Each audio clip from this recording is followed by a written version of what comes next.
So சைக்காலஜியை ஒரு theory பேப்பராக first இயரில் படிச்சிருப்பீங்க. அந்த சைக்காலஜி ரிலேட்டட் ப்ராக்டிக்கல்ஸ் மட்டும் இந்த செமஸ்டர் 3ல் பண்ணுவோம். ஸோ இந்த ரெக்கார்டு மிக முக்கியமான ரெக்கார்டு. இதுக்கு எவ்வளோ மார்க்ஸ்ன்னு பார்த்தீங்கன்னா 40 மார்க்ஸு.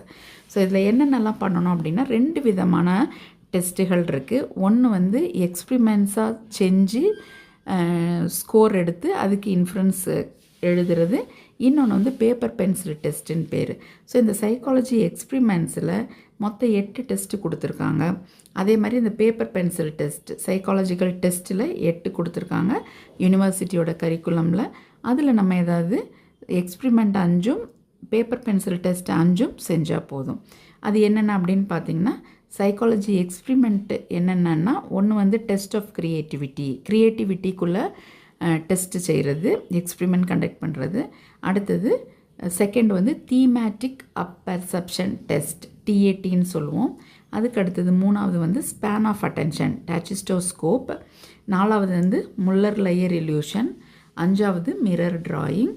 6வது ரோஷாஸ் இங்க் பிளாட் டெஸ்ட்டுன்னு பேர். 7வது வந்து மேஸ் லேர்னிங்.